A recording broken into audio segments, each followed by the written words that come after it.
Hello, everybody, and welcome to Kentucky Speedway for the BDE Racing 200. After an exciting week at Atlanta, we head into week 3, seeing if we can crown another different winner. So we'll see if we can do that tonight. I am Zach Wetstein. I'm here with Alex Veith tonight. How you doing, Alex? Good. Ready to watch some good old fashioned Kentucky racing. This track always produces really good racing. Yeah, we came here for a fun run earlier. Well, not earlier in the season, but before the Xtreme Xfinity series got underway. So we already kind of know what kind of racing we're going to get here tonight, and especially with around 33 drivers or so, it's going to be a lot of fun to watch tonight. As you see your race info there, 73 degrees on track right now, 71 degrees in the air. Cloudy doesn't really matter since the sun isn't out, but yeah, partly cloudy. 56% humidity. So mile and a half track, another one that we're visiting after last week. And these guys are qualifying right now, so we're going to head over and catch some of these guys qualifying here. As we got David Hall here, we're going to turn the sound on for you guys. Doesn't look like he's qualifying. Ken Farmer going for his second lap, I believe.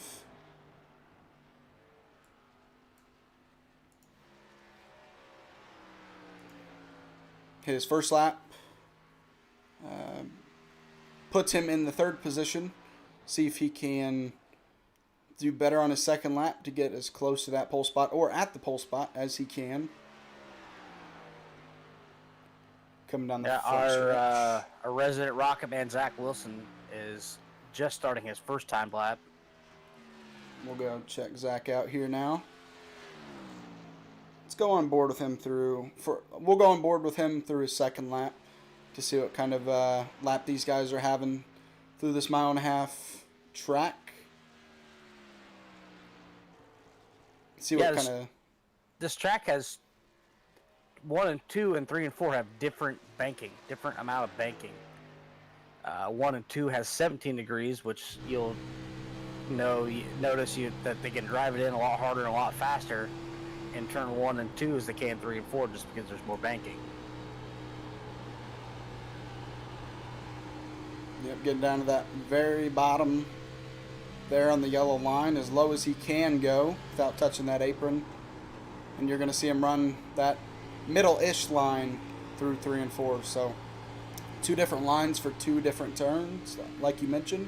He's going to use that apron to get as good of a time as he can. And he's already on the pole spot.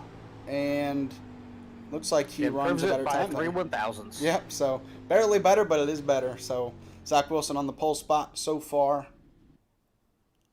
Jamie Barkus comes back with a 30.76. Close, but not close enough. Yeah, Jamie Barkus was fastest in practice, but barely over Zach Wilson. Now second fastest compared to him in qualifying. Garrett Kender in the 4th qualifying spot. Looking to complete his second lap. He was off the yellow line there through 1 and 2. So we have already seen a couple different lines by different drivers here. Zach Wilson really sticking to the bottom in 1 and 2, and Garrett Kender rode the middle through 1 and 2 just as he does 3 and 4. And I say the middle relatively because it is such a wide turn that the middle would be a little unreasonable to be actually running, but compared to where the bottom is Garrett Kender barely beat by Zach Wilson, but he's able to take that second spot away. There is a $20 bounty for anybody who can win over Zach Wilson tonight. So there's $20 on the line for one of these guys to win. They have to win and beat Zach. Well, if you win, you beat Zach. Yeah. But, yeah. I mean, if any of you guys tonight watched last night's race, as Mickey Isaac qualifies 15th there. Patrick Drabick going to the pole spot over Zach Wilson. But if you guys watched last night, we had about 3 or 4 cars within a half a second of each other. And tonight we have 6 cars within a second of each other right now. But I mean, through the top 10, only 2 or 3 seconds, or 2 or 3 tenths difference. Sorry, said seconds there, but 2 or 3 tenths through the top 10, and only half a tenth, only barely under a tenth throughout the top 6. So looks like it's going to be a very competitive night here as Fry Hubbard finishing his second qualifying lap, 7th currently, and Yeah, big jump. He was in 12th.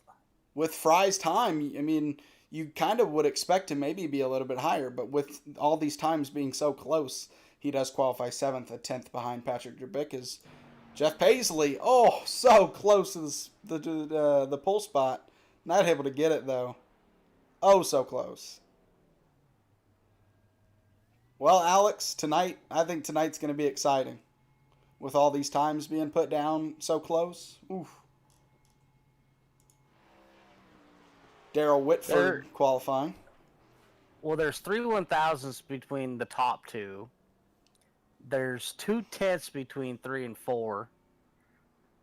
And then there's 2 tenths between 5, 6, and 7. Yeah, these guys are all very, very close to each other in time.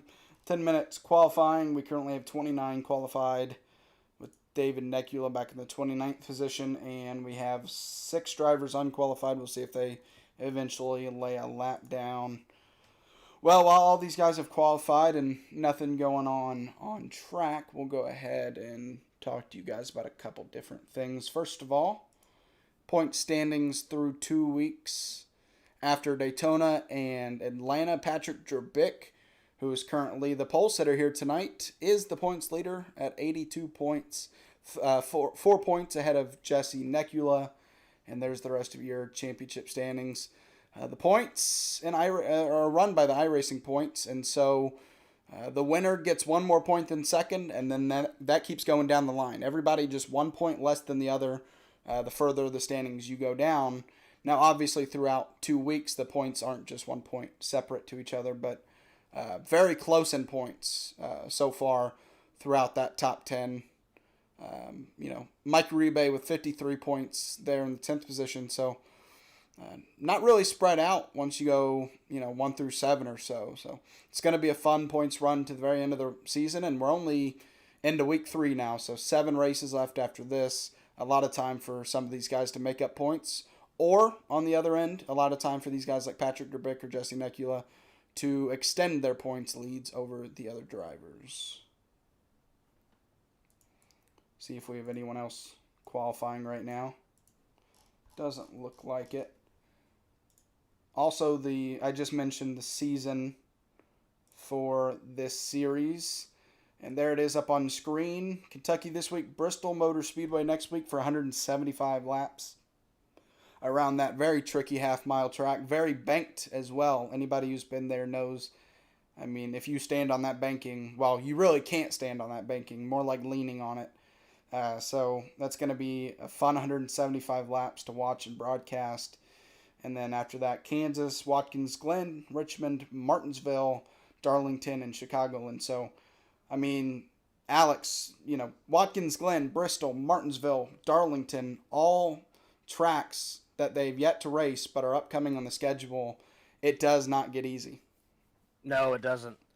I got the opportunity to call a race with the Intensity broadcast guys, and we called the Roval, and it was a series I was not familiar with, and some of the guys that were fast in the ovals in that league were not fast on that road course.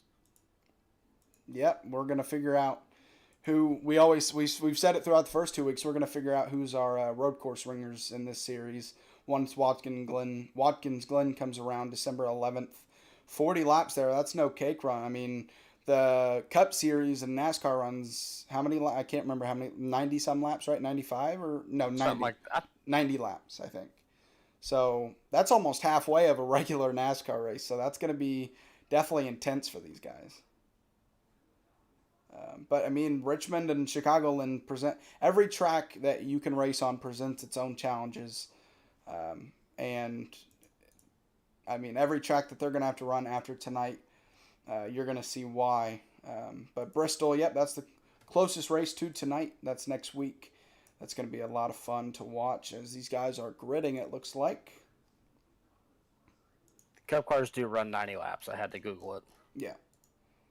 So almost halfway of an actual Cup race for these guys, and probably what the Xfinity guys run in real life. Honestly, I think maybe if they run half distance races, they run 45 then. So, I mean, you know, in iRacing, when you have leagues like this, you maybe see them do, you know, 1/4 of a real race, or you know, just not even halfway of a real race, honestly. And so to see almost halfway of a Watkins Glen race, that's going to be intense. Yeah, the Xfinity cars run 82 laps. Oh, they do. Oh, shoot, I don't know why I was thinking they. Well, okay, they run halfway The at trucks like. almost run about half. Okay. That makes more sense. See if I can't get a better shot. No, we're gonna go here. These guys are getting ready to get going. Engines are fired, and these guys are about to. How many? I don't even know how many laps tonight's race is. Honestly, I didn't check it. 133 laps. 133. So they're getting ready for 133 laps around Kentucky Speedway, and I'm definitely looking forward to it with a lot of these guys being so close in this field. It's not something you see every day, Alex, to see so many guys so close in speed. There's probably maybe 10 guys who could make a run for that bounty. Yeah, and Zach Wilson qualified third, so not a guaranteed at all for him to win this race. As plenty of these guys definitely, like you said, can beat him for this win and, you know, get those 43 points not only, but $20 as well. So, and also to mention, I mean, it goes without mentioning, but jokingly, you cannot wreck him and win the race. you have to beat him cleanly. Clean win. So, but hey, $20 is $20. Yeah, 20. I mean, when we were the last Cup race last week, it was a $15 for the third place finish, and you know it's like $15 ain't much, but you're coming out $15 richer than you came in, so you can't complain about that. Yeah, that's $15. That's a month of iRacing. Exactly. So. That's a 12-pack of beer, depending on where you live. Speaking of 12-pack of beer, we'll talk about this later more in depth. But this Sunday, I'll get a graphic up later for this, and whenever if we have a caution or something. But there is a race this Sunday for the trucks. It's the losers race, you might call it. The guys who just didn't win in the truck series, you might win a 12-pack of beer with that one. So, but we're about to go racing here at Kentucky Speedway. Patrick DeBrigg, Jeff Paisley, Zach Wilson, Jesse Neckett, Garrett Kender are your top 5 qualifiers. Pace car is off. So let's kick the tires and light the fires. We're going green flag racing. Maybe not. Now we are. I was way off on the timing on that. Yeah, Drabik definitely held him pretty long there.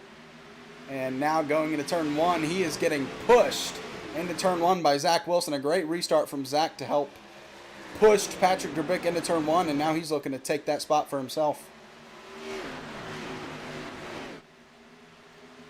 Really double file racing back here for the 4th, 5th, and on spots. You're seeing a lot of chaos back here, and that's what this track brings, a lot of potential racing. And you're seeing it 2 wide, and I mean, these guys are almost 3 wide back here. Yeah, it's getting wild already. We're only 1 lap in. We got 131 to go. Yeah, it was such a wide track and multiple grooves to use. I mean, a lot of racing can be done here, whatever one you use. And, well, I came up to Zach Wilson because it looks like we're actually seeing Patrick Drabik. We saw in qualifying Zach Wilson when we were on board with him use the low line or the middle line through 3 and 4. We're seeing Patrick Drabik use the very outside line through those set of corners. Let's see what he does in 1 and 2 here. That's more of a normal turn there, but in 3 and 4 we saw him on the high line. Yeah, I really like to compare this track to like a slightly smaller Michigan. Just how wide it is and how it promotes multi-lane racing in both corners. Yeah, it looks like Drabik going to be able to hold on to that spot for now. I mean, we still have a lot of racing going back here around the... Well, they've kind of single filed out since I said that, but if we go a little bit further, I think it's Chris Heiner fighting in that 15th position. Right behind him, Justin Hendry and William Griffith side by side still. So still a lot of 2x2 racing here in Kentucky. Eventually, when you get on the older tires, it'll single out. But these restarts, they bring a lot of fun racing to watch, and you're seeing it here side by side for the 16th position. Oh, Jesse Necula, I think he lagged out. Yeah, he's blinking right now. It showed him drop all the way down through the field, and I thought he may be wrecked, but he's just blinking a little bit. William Griffith, Tia Swank, and Chris Heiner almost went 3 wide there, Alex.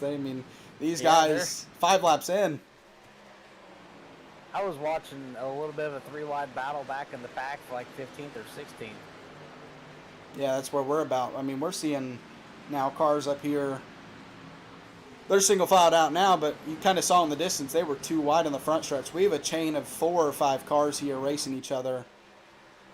Within, 1 through 5 of the cars are within a second of each other. So just a lot of fun. It's getting racing. wild back here. It really is. Oh man, as you see, it looks like maybe Jamie Barkus on that high line. He's fallen back pretty far here on the restart. Oh, he was 9th in qualifying. I thought he was a little bit further up. So he's fallen back 3 spots since the restart. We saw Jamie specifically good on the long run last week. So we'll see if maybe Jamie's able to work his way through the pack once the tires start to get older. If there's anybody who's picking their way through the pack, it's the 12th of William Griffith. Qualified 21st, and it's now the 16th.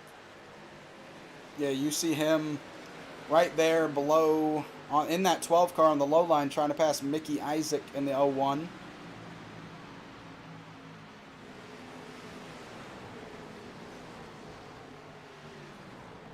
Two by two there, a couple of rows there. You see Justin Hendry and Brandon Wallace side by side right in front of him. So.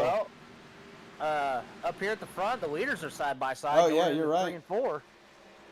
Zachary Wilson catching Drabick for the lead. Not able to make the pass yet on the bottom.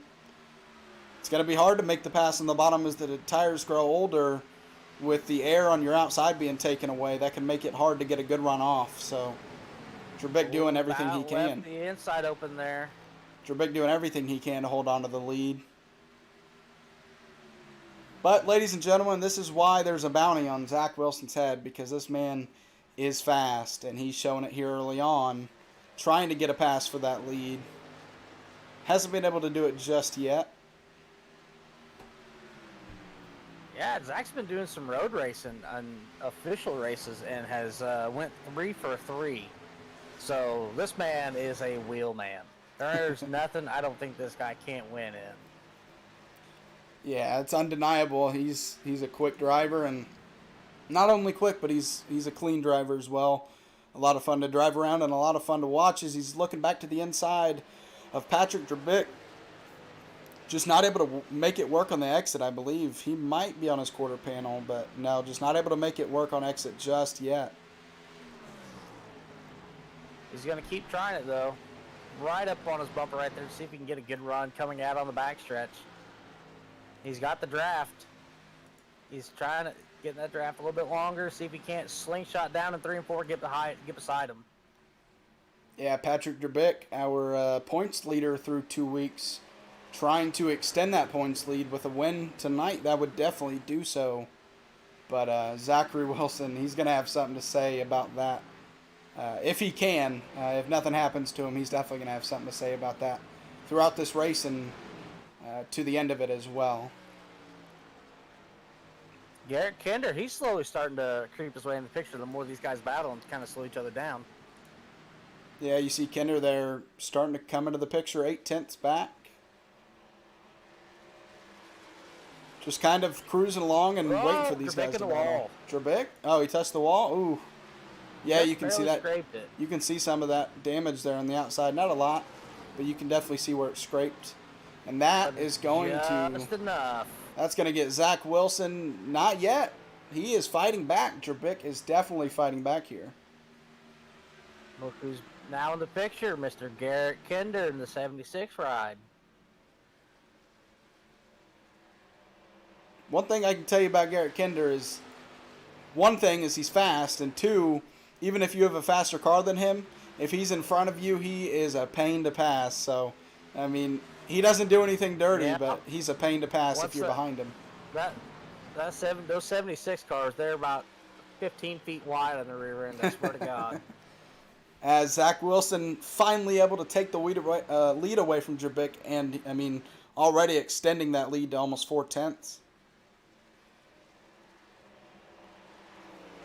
Finally able to just wear out Patrick Drabik. Drabik trying to be perfect every lap, not to give away that position. And finally, Drabik makes a little bit of a mistake, and that costs him that lead spot. But Drabik not giving it up just yet too easily. He's going to try to fight back here. The lead was starting to, run away. Wilson was.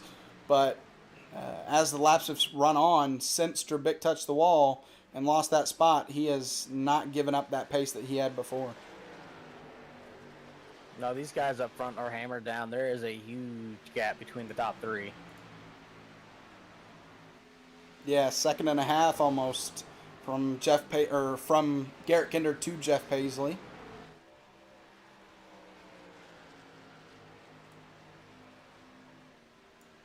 And those front two, not to take anything away from Garrett Kinder, but once those two have stopped battling, they've kind of started running away from Kinder. But here comes Patrick Drabik back on the outside of Zach Wilson, trying to take that lead away, regain that spot. He's using the outside. Last time, Zach Wilson was using the inside until Drabik touched the wall. So it definitely seems like that outside is probably going to be the way to go to try to pass somebody. And while that's going on, I'm noticing back here and around the 10th spot, Justin Hendry, there's still a lot of racing going back on for this spot. Right behind him, really, between Ray Page and David Hall, side by side going into turn 3. Oh, the 83 gets tight, able to keep it out of Ray, though. And it looks like Ray might be able to finally take that spot. So we are 18 laps in and still a lot of good racing. Even with the tires falling off, these guys still finding themselves in side-by-side situations. So this track definitely so far bringing us some good racing. And Patrick Drabik back to the lead over Zach Wilson. A 3-car battle once again for the lead spot. Garrett Kinder looking to take away that second spot. Yeah, look for Garrett Kinder to make a challenge for that lead too. He might get it here in turn 1 and 2 even. To the inside. He gets to, no, it does not. Zach, a little bit of contact maybe there between the 76 and 51. And that leaves the door open for Zach Wilson to try to take that back. But he's not going to be able to. He's going to fall on the line. Garrett Kinder up to the second position. See if he has anything for Drabik. Drabik, I mean, he touched the wall, lost the lead, but, I mean, he got it back right away. So that car is fast right now. Yeah, that 76 kind of creates a buffer between him and the 51. Maybe slow him down, let him get a chance to run away with this and win that $20. Garrett Kinder probably saying in his headset right now, I want that $20, Drabik. Every driver in here tonight wants that 20 in that win. But I'm not sure if it's so much about the money. I think it's just more about the fact he outran Zach Wilson fair and square. Yeah. I mean, hey, if someone else technically wrecks him and you win, as long as you didn't wreck him, I guess you still get it. But I doubt we'll see anybody wreck Zach. This league is kind of, I mean, other than Daytona, I guess, but Daytona does bring a lot of cautions. I mean, this series itself and a lot of the series we have kind of do good at limiting the cautions themselves. So sometimes we're bad at restarts, but other than that, we're a super clean group. Yeah. And here comes Garrett Kinder trying the inside just like Zach Wilson did earlier and not going to be able to make it stick. Just not able to get a good enough run off of the turn to make that inside work.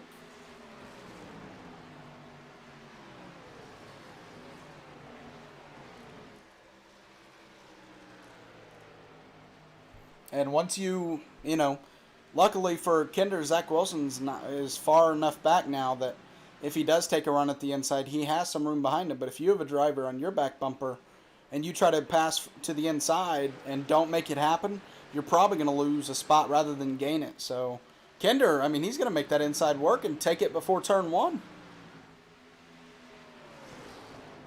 It looked like maybe Yeah. Jerbick was taking it easy there. I'm not sure, but I mean, Garrett Kinder went up there and took it. Yeah, 23 laps in, these tires are probably about wore out.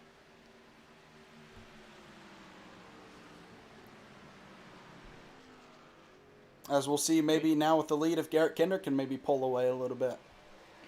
Might start seeing some green flag pit stop strategy coming into play here in about the next maybe 10 or 15 laps.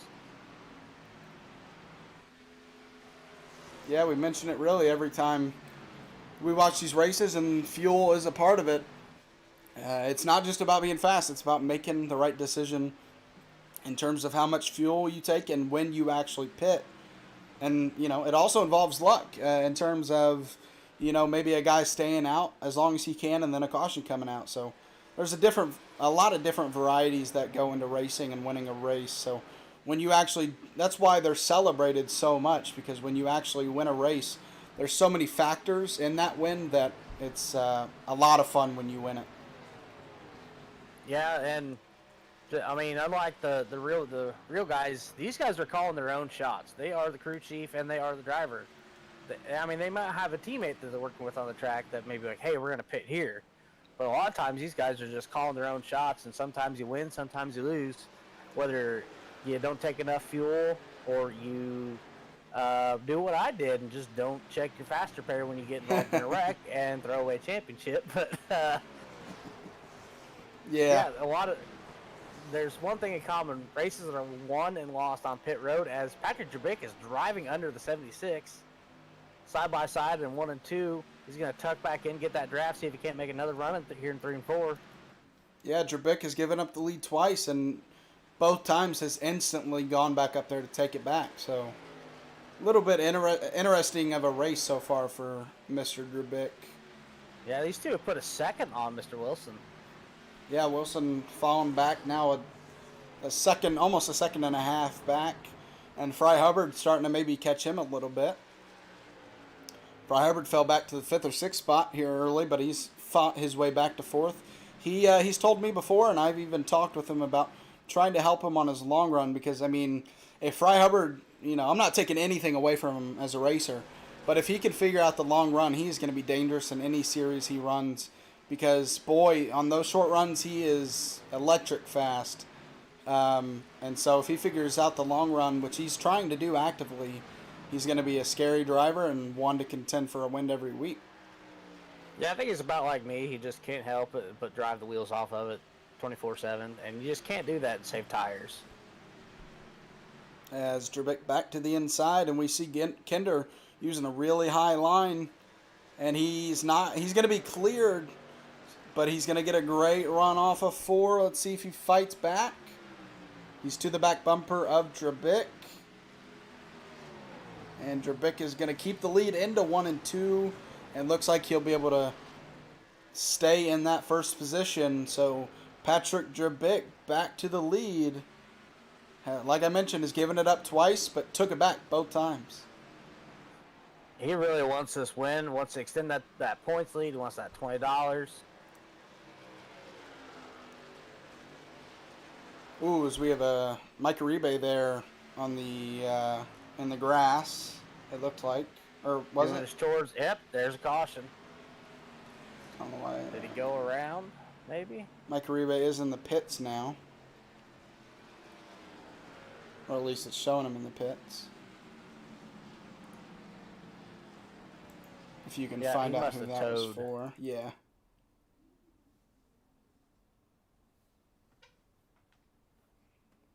As we're going to see what happened to Mr. Uribe. That's your Saturday night Sunday Cup Series champion, too. Oh, gets loose out of 4 and not sure what happened to him. Does a really good job of keeping it out in front of the leaders. Oh, barely. Oh, and then goes over, and he just kind of stopped on track and exited the track. So not sure if he'll get it back out there or not. We'll see what happens.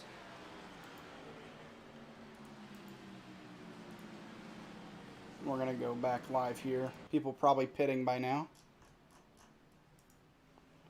No, not just yet. You should probably see just about everybody coming down.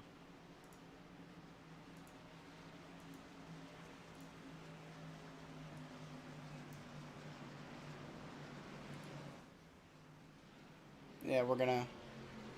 Yeah, like you said, everybody should be coming down except maybe for lap down cars.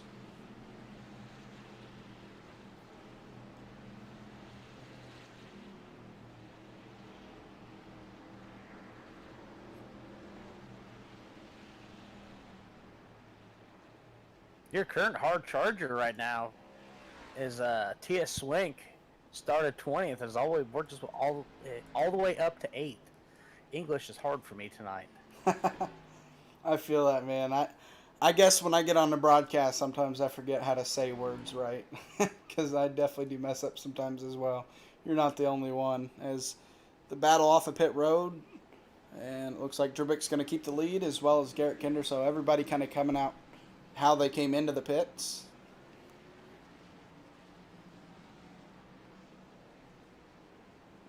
Yeah, you're right. Tia Swank up 11 spots. But Joey Buscemi and Joaquin Meza both up 13 and 15 spots from the start. Those two started 33rd and 31st. Qualified, though, so we didn't really know what kind of speed they had. Yeah.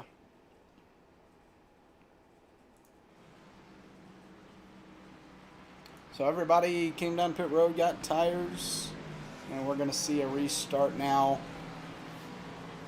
I don't think we'll get too many restarts tonight with how these guys drive week in and week out. We'll have to wait and see, obviously, but, you know, you can't take these restarts and how exciting they are for granted, because you never know if you're going to see the last one or not for the race. So get to see an exciting restart with probably 2 and 3 wide going into turn 1. So definitely look for that, as I now have the hiccups apparently.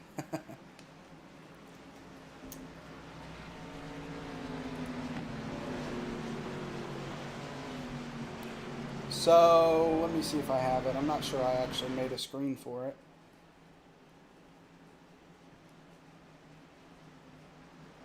I did not. I thought I made a scene for it, but I did not. I'm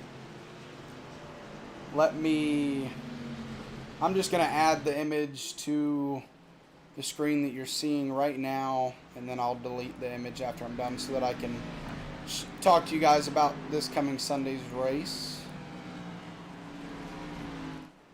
I guess I did everything pre-race that I needed to but this.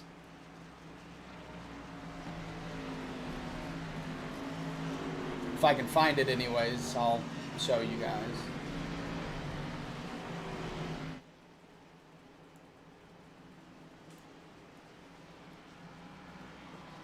I don't know if I can find it. I won't worry about it, but I will tell you guys. So again, this Sunday will be broadcasted on here, not by me, by our league owner, Matt Geis.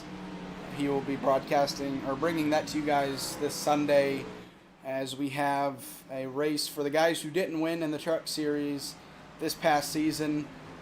I will be in that race. We'll be at Talladega Super Speedway for 60 laps. It's going to be a fun one to run. Probably a decent amount of wrecking, as you know, a lot of people are going to be aggressive in Talladega. I mean, just brings wrecks. So it's going to be a fun race to run, and definitely going to have fun watching the broadcast over once the race is done. Again, brought to you by Matt Geis here on YouTube, Facebook, and Twitch for the Rebels Racing Network. Yeah, it's Matt Geis, the truck champion, and Magic Mike Uribe, the cup champion, gonna call the action on the track. I think I'll probably run it too, but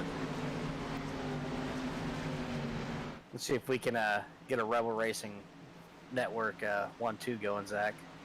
Yeah, I mean,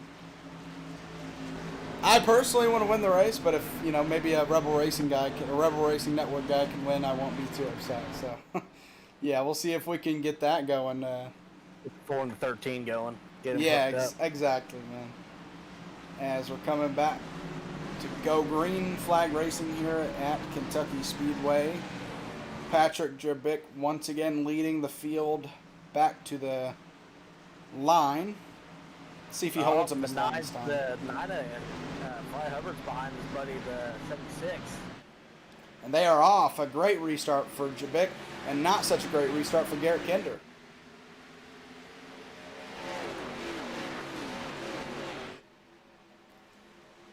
Going through 1 and 2, we're kind of seeing the same thing as the last start of the start of the race. Zach Wilson and Patrick Jabik back up in the top 2 spots. It would sound like we had some wrecking back in the field. Heard somebody hitting the wall, but it looks like they kept it straight. No caution. But a lot of racing back here around the 7th position. As, we talk about how these restarts are crazy, but once they happen, you can see it for yourself with these guys racing 2 wide, and sometimes you see 3 wide here at Kentucky. Usually on the front stretch, though. You don't want to be 3 wide going into the corner. Oh, no. They're wide, but they're not that wide. As it looks like Jamie Barkus going to be able to take that 7th spot away. Ooh, but it looks like had a bad corner, and Justin Engel going to be able to fight back. Again, Jamie Barkus, our winner last week, so back in that 8th position currently. Tia Swink picking his way back through the field, getting some more positions. Yeah, Tia's there in the 8th position. Jamie Barkus, I guess, fell back to 10th while I was talking about him. I didn't notice that.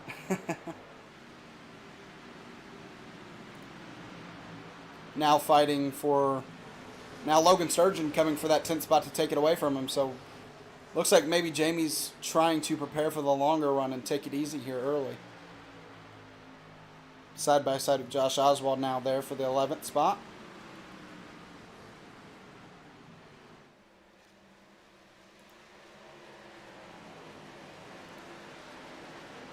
And Zach Wilson now 2/10 behind Patrick Jabik. So the fight for the lead battle are starting to heat up once again, just like it was earlier in the race. We saw Zach Wilson fall back once we got into the 30-lap range in that green flag, but he sure is fast on at least the short and medium run.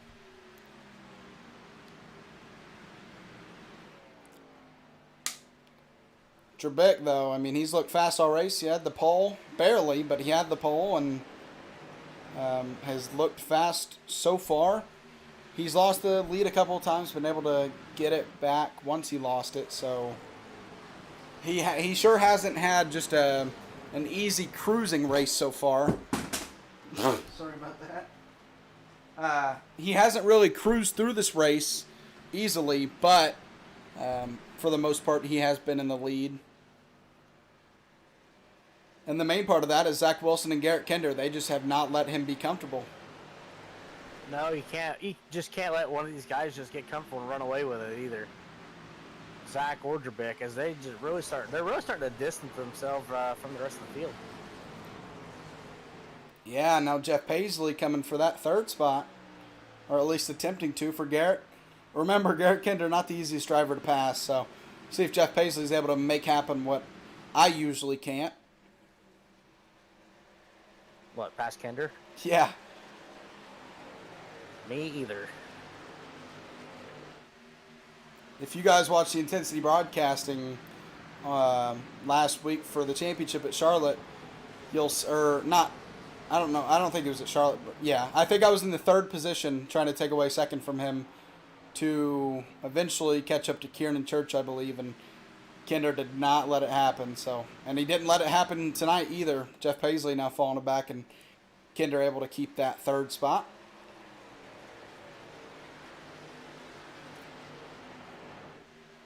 Pretty comfortable gap between Jabik and Wilson, but not too comfortable, you know. Yeah, about 1.5, 2 car lengths between the two right now. Jabik wants to make that gap a lot bigger, but he probably doesn't want to drive it too hard and wear off those tires too fast, because then that's when Zach Wilson probably will pass him up. The best thing he can do is just shut that rearview mirror off. Just focus on what's ahead of you and hit your marks, and everything behind you will take care of itself. The second you start looking back and figure out where he's going, where he's fast, where he's gaining on you. That's when you start to get in your own head and start to make mistakes. Yeah, the only places you really need to mirror drive consistently, I would say, is Talladega and Daytona, because they're super speedways and you need to worry about who's behind you. But at tracks like this, like you mentioned, is Zach Wilson looking to the inside for the lead? But like you mentioned, you need to just focus about your lap, because you yourself on tracks like these make your lap. You have no one really pushing you like those super speedways. So, yeah, great point there. But Zach Wilson finally on the inside able to take the lead away from Patrick Trebick. We saw earlier on he struggled on the inside to take the lead away, but this time pretty easily. It's on a little bit newer tires that time, but than when he was trying it before. Yeah. And once again, Trebick gave up the lead and not giving it up easily. I mean, Zach Wilson passed him and made it look like, oh, I'm just going to run away with this. And Trebick says, no, thank you. And he goes to the back bumper of Zach Wilson now. A little bit more distance since I said that, but Trebick just not giving it up easily when he does give it up.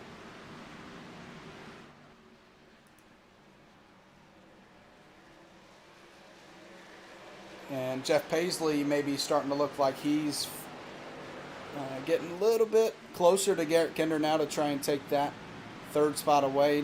He's still a little bit behind him, as you see, but nobody up here, nobody really throughout the field is out of the realm of trying to pass somebody. All the way through the field, you see people at least a half a second within another, so... Tell you what, that 7 car really makes me want some rolls and cinnamon butter. Yeah, Texas Roadhouse. I mean, that is Texas Roadhouse. Other than the steak, is going there and getting the rolls before you actually get the steak.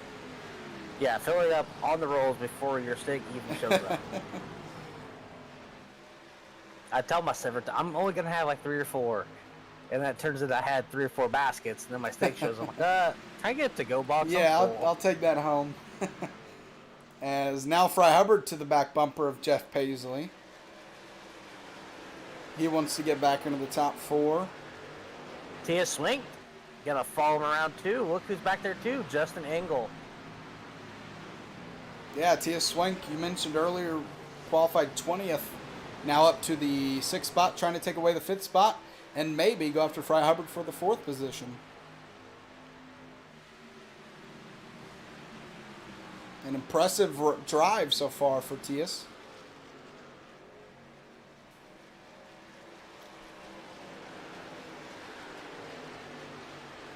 But for now, Fry Hubbard able to hold on to that 4th spot. Hubbard qualified 8th, so, not the biggest mover, but I mean, he's done good since the initial start of the race, able to move up to the top 4. And we're going to see if maybe on the long run, if he has learned anything about the long run, if he's able to maybe track down Garrett Kinder. Yeah, Justin Hendry back there. He's in the 8th spot. He started 19th. A lot of fast guys picking their way through the field.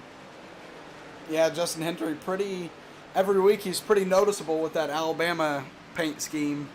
And I'm pretty sure we talked about it last week, how both of us not really a big fan of Alabama. But hey. Either that Crimson Tide A makes you want to cheer, it makes you want to puke. There's no in between. So, yeah, we've talked about that paint scheme a couple of weeks in a row, and it probably isn't the last time. As we see him in the 8th position, like you mentioned, started 19th in this race. Garrett Kinder only 6/10 now, back from the lead. These guys starting to catch some lap traffic. And Trebick is back to the back bumper of Zach Wilson. It's a replay of what we saw the last time. We got 10, 15 laps in, and Trebick's making a run back of the lead, and Garrett Kinder's soon to follow. Yeah, except this time, with this battle going on, Fry Hubbard only a second back from him. So this battle starts to heat up. You'll see Fry Hubbard coming to the picture as well, as there goes Trebick for the lead. Not able to clear him just yet. We'll see if he is. He does. Is clear right there. Patrick Trebick out of turn 4. Going to try to use that lap car as maybe a pick. Not able to do it. Oh, that lap car shot across the track. Gets side by side and is going to retake the lead onto the backstretch, man. Oh, Trebick gets a good run off the corner exit. But Garrett Kinder, he's right there, ready to pounce and make a move. See if he can't get back around Zach Wilson himself and make a case for the lead. All I gotta say is, Alex, we are only 53 laps into this race. If this is what we're seeing now, I'm excited at what we're gonna see at lap 133. As I have, I can't guarantee it, but I feel like these guys are gonna be doing kind of the same thing at the end of this race. Well, yeah, and there might even be some new hats in the ring by the time we get to 133. Yeah. As Fry Hubbard, he's in the picture now. And he's not only in the picture, but he's starting to move forward in the picture, trying to take that third spot away from Garrett Kinder back there. Kind of side by side for these front 4 spots. Yeah, with a lap car coming, so I mean they could use that. One line could use that as a pick. Fry Hubbard's got the inside line on Garrett Kinder. I gotta say, you mentioned it during practice, and I'll mention it now. Oh! Wilson into the back of the lapper. And that is going to cost Zach Wilson. That's going to cost him maybe 4 positions. As here comes Tia Swank, not able to get it from Zach Wilson just yet. He's going to look to the inside, though. So... That's a huge style relief for Patrick DeBrick. As he comes under fire from not one but 2 drivers, the Kinder and Fry Hubbard tandem. Yeah, what I was going to mention before all that happened, Fry Hubbard and that nice Hooters night scheme. So the night owl. That is such a best looking scheme. Such a good paint scheme, and Fry Hubbard running it. Not only the Chase scheme, but Chase's number 9. He recently switched for that number 9, so he's going to take that second spot away. But nope. Garrett Kinder, Stingy's always going to fight back on that outside and keep that spot. Just not easy to pass at all. Yeah, I actually run the Night Owl fire suit for myself and my pit crew. I will say, I used to run a Napa for my fire suit and my paint and my pit crew and everything. But recently I became a little childish, and now my entire pit crew wears Batman suits. So I gotta say, that is my favorite part of anything on here in terms of schemes and suits, is that my pit crew, while changing my tires, fueling my car, are wearing Batman suits while doing it. And it's not the new one either. It's like the old Batman, like the light blue and all that. I might be a little jealous. I might have to get on trading pants once we're done here. It is a lot of fun seeing those guys go run around your car in those suits. The childish side in me loves it a lot. Well, you see a lot of guys using the Buzz Lightyear ones too. Yeah. A lot of fun opportunities on iRacing and trading paints for setting your guys up in fire suits with not just professional guy like Napa and all that. You can set it up for fun as well. So not just paint schemes that are looked at on iRacing. It's also fire suits. Fire suits and helmets. Helmets, yeah. Garrett Kinder not letting Drabick breathe. I mean, Drabick has led a lot of laps, but like I mentioned, he has not done it comfortably. And Tia Swank in that 4th spot took it away from Zach Wilson. Nice little lightning scheme, it looks like. Yeah, I wonder if Wilson took some damage there when he got together with that lapper, because he's fallen back.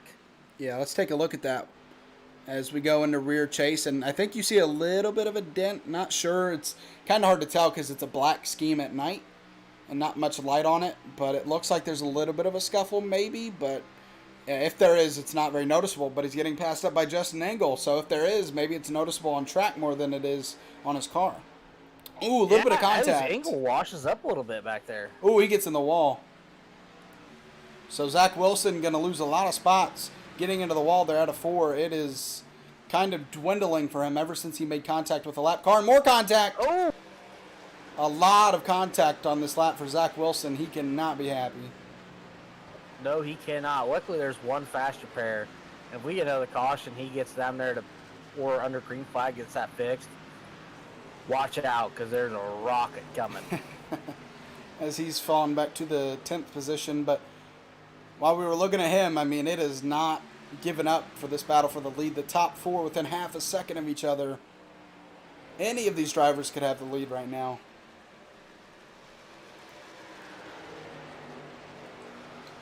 As we're almost to the halfway point. Yeah, it has Not gone exactly by pretty what- quickly. Yeah, I'm not exactly sure what half of 133 is off the top of my head, but we're close to it. 66 and a half. So, almost there. Math and stuff. Math and stuff. Yeah, calculators and stuff, more like it. Well, after I got done talking to it, I started tapping on my phone. Where's my calculator at?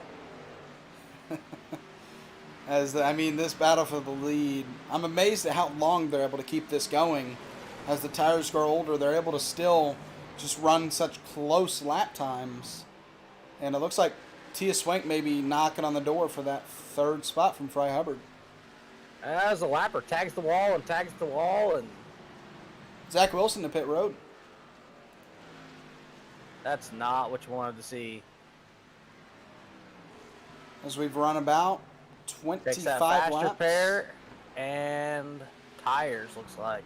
Yeah, we've run about 25 laps now, so I keep forgetting to ask these guys what the fuel limit is for these guys on the long run.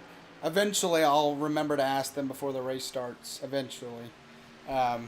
So 25 laps into this run, we'll see if that helps him on the fuel run to get to the end of the race eventually. Obviously, we know they'll have to pit again, but we'll see how that pit strategy works out for him now that he has gone a lap down after pitting this time.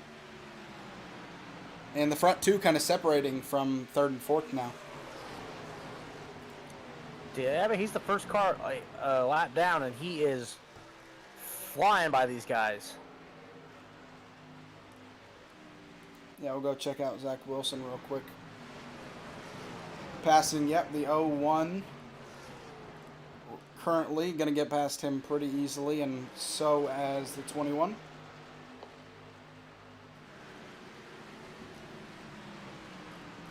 So yeah, he's flying right now. And speaking of flying, I think Patrick Jerbick is starting to do that a little bit. As now Fry Hubbard took that third spot away from Garrett Kinder, almost, not clear just yet. And here comes Ty Swank. Yeah. Are we going to see 3 wide? No, we're not going to see 3 wide. As Tink, He's going to push that Hooters car down the backstretch. yeah, T is just going to push instead of going 3 wide. And he helps Fry get that spot. We'll see if he's able to take it away from Kinder as well. Not able to just yet. But all this has helped Patrick Jerbick go now out to almost a 7/10 lead. So this is what he wants to see. That's about the biggest lead anybody's seen all night, I think. Yeah, for sure. As really now it's just a battle for second. We'll see if maybe with some clean air and nobody racing him for now anyways. His TS is behind him now. He took that third spot away from Garrett Kinder. But we'll see if Fry Hubbard maybe makes up some time now, not racing anybody. He has made up a 10th almost. So that last time by, Fry was just barely faster than Patrick. Both him and Tia Swank were faster than Patrick that time.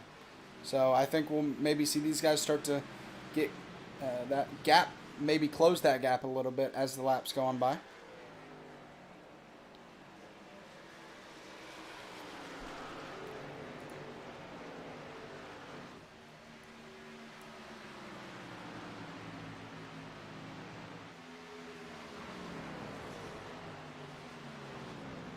Yeah, it's pretty tame up here, 1, 2, 3. It's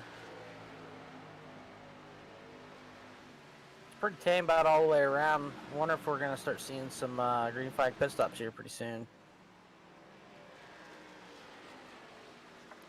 88 on pit road.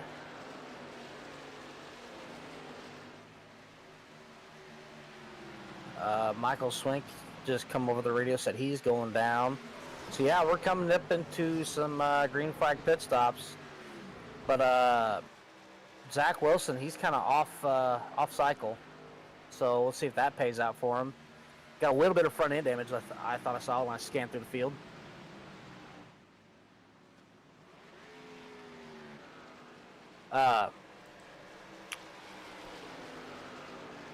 Fry Hubbard now 3/10 behind Drbick, so that gap's starting to close.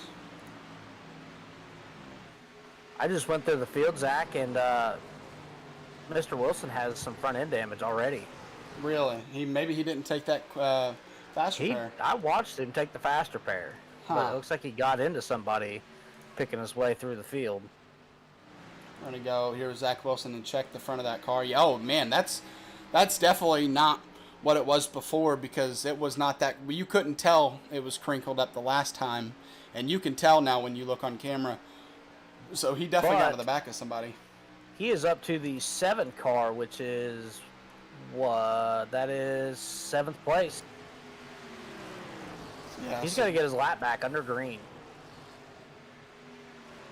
Yeah, it's going to be interesting to see what that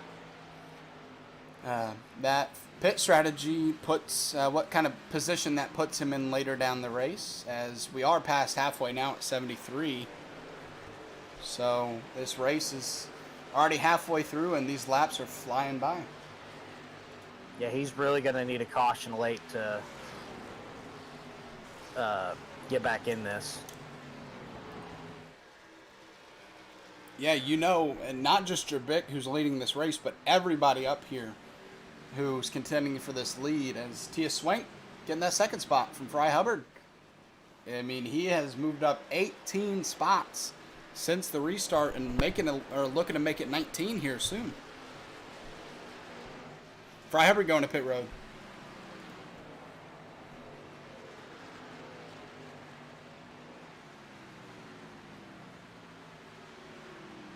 Yeah, once this green flag cycle through, Zach's really going to need a caution so he can get back down there and get that front end fixed back up. Tia Swank slowing down. Looks like he's going to pit. Yeah, he's using the access road. Not sure if you're, if they're making him use that, but maybe he just feels more comfortable using it instead of potentially messing up out of 4 trying to pit. So yeah, it's a lot easier to get woed up on the backstretch to take that access road than it is to try and shut it down off the banking. That's really how you can make a mistake and plow the wall coming into pit road and really screw yourself. Yeah, now that we're starting to see some guys pit it here up front, I think we're going to see some more people start to pit as the laps tick by, because, Zach Wilson, let's see, his last lap, once he stops moving around on my screen so much, ran a 32:19, which was the 32:33 this last time by. And Patrick Drbick ran a 32:93. So not much of a difference in these tires in terms of Patrick Drbick anyways. Now some of these guys are running 33s compared to that 32:33. But, I mean, Patrick's only about 6/10 slower on that lap. So there is a difference, but it's not seconds difference. As we're starting to see a lot of people. Here comes Mr. Wilson to get his lap back. Yeah, you're going to see him fly by our leader. So, I talked about the time, but now you get a visual of how those tires are, and yeah, they're faster for sure. Not that 6/10 isn't faster. Obviously, 6/10 faster is, considerably better. But, it's tracks like Atlanta where you maybe see seconds of difference in lap times between old tires and newer tires. You don't really see that here, it looks like. But there goes. Drbick comes down. Yep, Drbick pitting. See if he can have a clean pit stop and see if he comes back out ahead of Tia Swank. Yeah, that puts Kinder in the lead momentarily. See how long he comes down. Looks like he started to drop back and save. Yeah, sorry guys. If you see out on the on the ticker there on your left, some of these guys, I don't know if it's me or them, are blinking, and when they blink, it shows them as out for a quick second, and then it switches back. So sorry about that. It's just when they blink, there's kind of no control over it, unless it's on me, of course. But I don't think it is, but we'll have to see. But yeah, Garrett Kinder in the lead right now, and see how long it takes for him to come down pit road. I think maybe we're going to see David Hall and Logan Sturgeon try the and maybe even see Garrett do it, but try to stay out as long as they can and trap these guys a lap down, as many of them as they can. Yeah, and just hope and pray for a caution. That's the only way this strategy works. Yeah, and until he has to pit, Zach Wilson is eventually, if the green stays out this entire time, will eventually be our new leader until he has to pit again. Yeah, Zach's really going to need a caution. David Holcomb over the radio said he is pitting this time. So David Hall in that Napa scheme. Looks like Chase's 2014 scheme in the Xfinity car.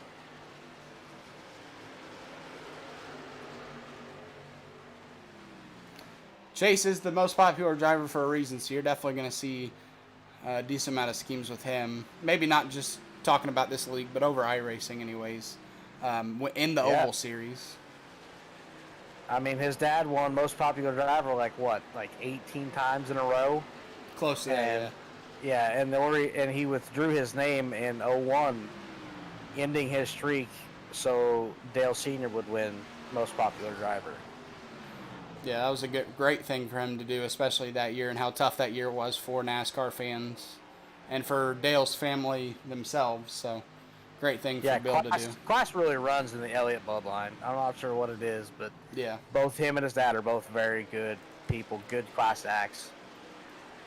Obviously, as Garrett Kinder's going down pit road, hopefully we never have to see Chase Elliott do what his dad did, because that would mean someone would have had to die in order for him to want to honor their name. So hopefully that never happens.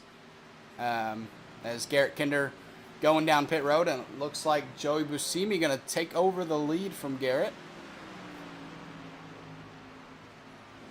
So it looks like him and Logan Vince are the only two not to have pit yet.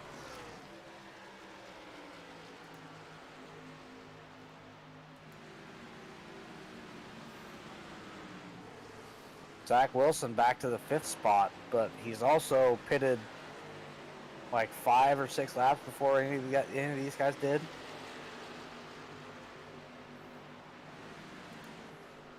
So Josh Logan Vince, and then Zach Wilson in the 3rd position. And he'll eventually have to pit and give away the lead if he gets it before a caution comes out. So he's hoping once he gets the lead, or even now, just for a caution to come out so everybody has to pit, or most people have to pit, and he can stay on the lead lap.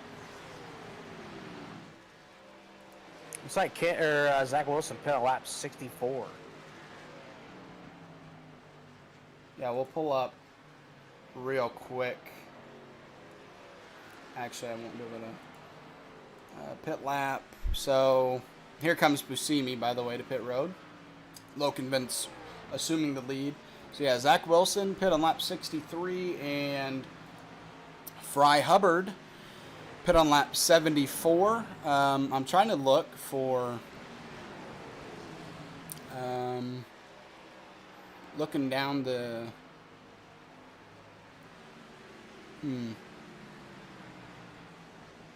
trying to think of his name. I don't know why I can't right now.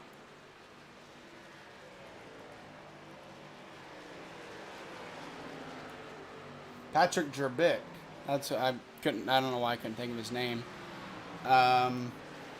Here's Jerbick back in the 25th position right now. So I think something happened to him during his pit stop. He pit on lap 78, and I mean, Garrett Kinder and Tia Swank came in right behind him. Lokovic in the wall. And he's going to come down pit road. I think he realized that he's overstayed his welcome on the track. He needs to come in and get some tires. So I don't know if real quick you can go down or back to Jerbick's pit stop real quick and see what happened to him, but he is behind most of the guys that have pit before or after him, and especially Garrett Kinder, who is his name bounced around, up in the 12th spot. So I don't know if something happened to him during his pit stop. It might be on my end, everybody blinking a lot, because they've kind of been bouncing around a lot tonight.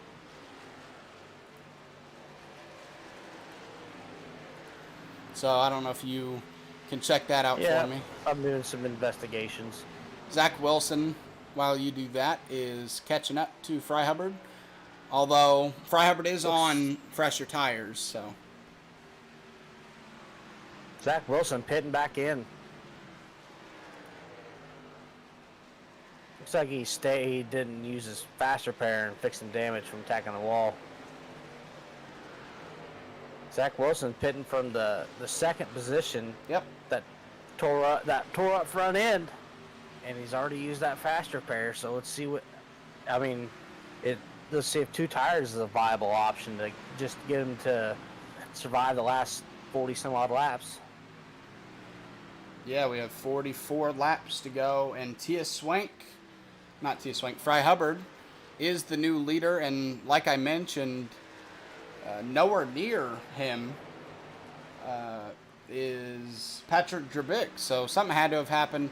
Fry Hubbard, though, 1.3 second lead over Justin Engel, who put on lap 70, 4 laps before Fry Hubbard. Yep, Zach took 2 tires, and he's sitting here. Looks like he's probably getting some damage fixed. So big time for Zach Wilson. That's going to hurt him a lot. He's not even in his car right now, so looks like he's going to get that damage fixed. And you don't have to be in your car, I don't think, and the damage will stay getting fixed until it gets completely fixed. Yep, he is now a lap down. It wasn't even showing him in his car at that point. I don't know if it was just the blinking or something. Zach Wilson is manually disconnected. Oh yeah, so we're gonna get a $20 winner tonight, no matter who it is, because Zach Wilson is disconnected and is not going to be able to win this race. And Fry Hubbard in the lead currently. We'll see if Tia Swink has anything for him soon. But Fry Hubbard, although he'd probably want to beat him with him out there, will definitely take it if he can win this race. I'm going to go see what I can't find out what happened to Zach. Did you ever see if something happened to Drabick in his pit stop? Nope. Looks like he just sat there and got some damage fixed. Oh, okay. Well, I mean, I was dumbfounded when I saw that not that Fry Hubbard was, came out first, but that Drabick was so far behind him, and that's why. As it has cycled through a decent amount here, Fry Hubbard again, your leader. Tia Swank in second. Tia Swank, I believe, came in pit when he was in the second position before, Drabick did, so he lost his spot to Fry Hubbard through the pit stops there. The general consensus in the driver's zoo chat is he had a black flag for speeding on pit road and knew he couldn't bounce back from it, so he just backed out. Oh, okay.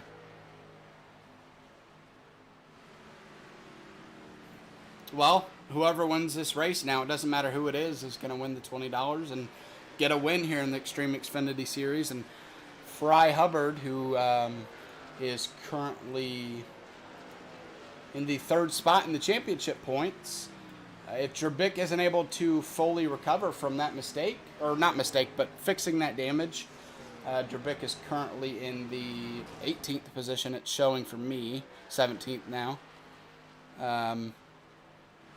Fry Hubbard's going to take the points lead, it looks like. Yeah, and not sure exactly where Tia Swink sits in the point series, but he's in that 2nd spot. 18 spots gained on track. Justin Hendry, 19th to 4th. William Griffith, 21st to 7th. A lot of big movers. So Swank did not run last week, so he currently only has 18 points. Compared to the 82. Newcomer in the 97 ride, Brett Rennerer, 23rd to 10th. Joaquin Meza, 33rd to 12th. One person I'm starting to notice coming to the picture is last week's winner, Jamie Barkas at Atlanta. Now in the 3rd position. We haven't really seen Jamie up here, but now we do, only 2.2 seconds back. I believe he was the winner last week, correct? Yes. Yeah, I just want to make sure I didn't keep Yeah, saying him that and and be wrong. Yeah, Jamie Barkus, yeah, he won last week. So our race winner last week, like I mentioned, hasn't looked all that fast today so far, but in the right time, he looks like he's starting to gain some speed, now only 2 seconds back. yeah, and he's slowly but surely chipping into the 66's lead over him. Yeah, Jamie Barkus did not run Daytona and came in and won last week, and so he currently has, I'm going to try to find his points. Or no, he did run Daytona, I'm sorry, he did. So Jamie currently has 74 points, so he's actually tied with Fry Hubbard. So if Fry Hubbard or Jamie Barkus can win this race, either one of them would take the championship lead so far. Because Jesse Necula in the second position. So really, I mean, I left out Jesse Necula because I haven't really seen him up here much, but he's in that 6th spot. He's second in the points. So actually, there really isn't a guarantee that if Fry Hubbard or if Jamie Barkus win this race, that they take the points lead, because Jesse Necula has 78 points currently. So yeah, I mean, 3 of the top 4, I believe. It's a close call for the leader. With a lap car, it looked like. Yeah. As now, here comes Barkus for the 2nd spot over T.S. Swank. See if he's able to take it through 3 and 4. Looks to the inside.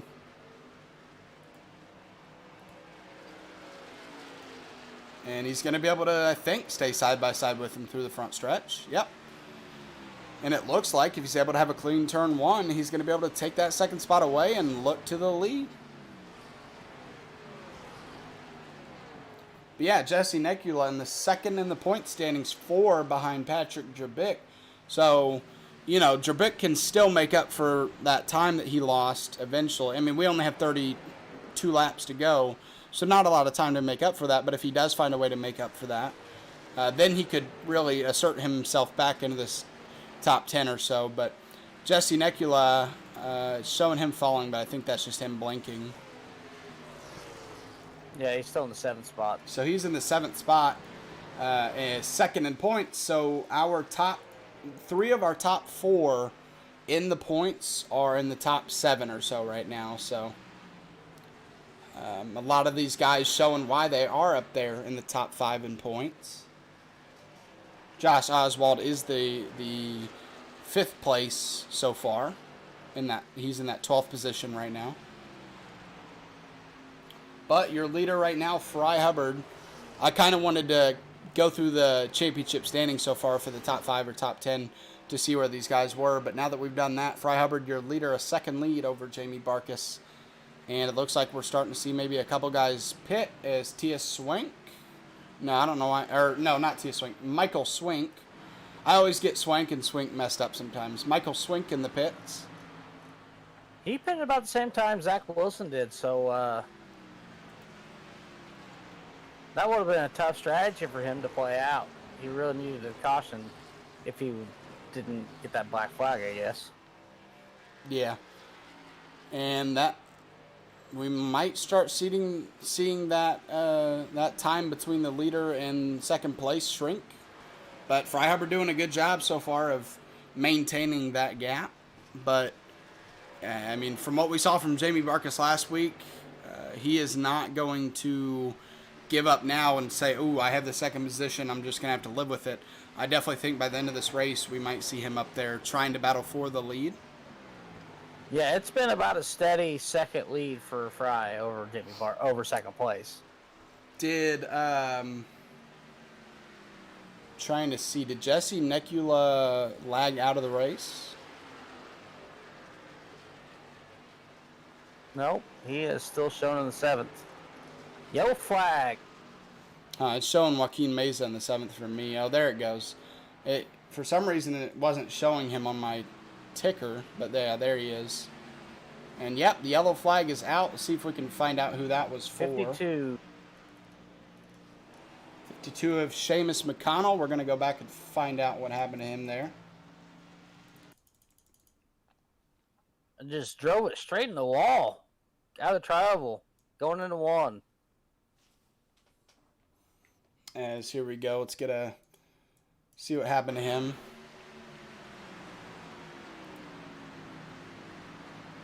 Oh, yeah. Looked like maybe I don't want to put words into his mouth or, say what he did without actually knowing, but maybe he just looked away for a second, looked at maybe his relative, and just accidentally, snuck up to that wall too much. Yeah, I've done that a couple times. As we're seeing these guys pit, and that should do it for the fuel in terms of these guys having to, see what kind of pit strategy they'll have to have. As looks like 52 sliding past this pit stall there. See who can come out as the leader. Fry Hubbard, Jamie Barkus, or possibly I can't remember who's behind them, but we'll see who comes out the leader here. See if Fry Hubbard can keep that lead. Chris Heiner, it looks like he stayed out. We'll see if he actually stays out or if he pits next time by. He might have been the lucky dog, possibly. No, he was on the lead lap, I believe. Yeah, we'll go over here with Chris and see if he pits this time by.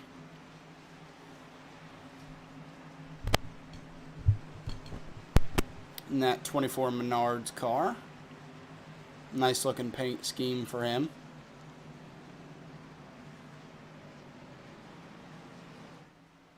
Yeah, I think on my end I've had a little bit of trouble tonight because it's been showing a lot of these guys not even scored or, lagged out. See, when I was on Josh Oswald there, a little bit of lag there. So maybe my connection to the server isn't too good tonight. Hopefully that. So Chris Heiner going to stay out. Let's see what lap he pit on last. Last pit on 78. So I don't know the exactly how long these guys can go on fuel, but looks like he's going to try to stretch it out.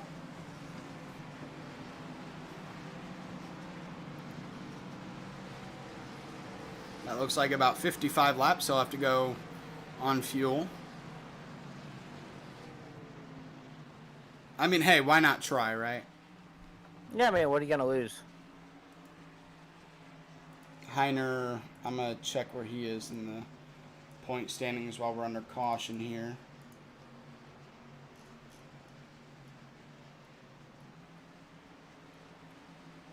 Currently in the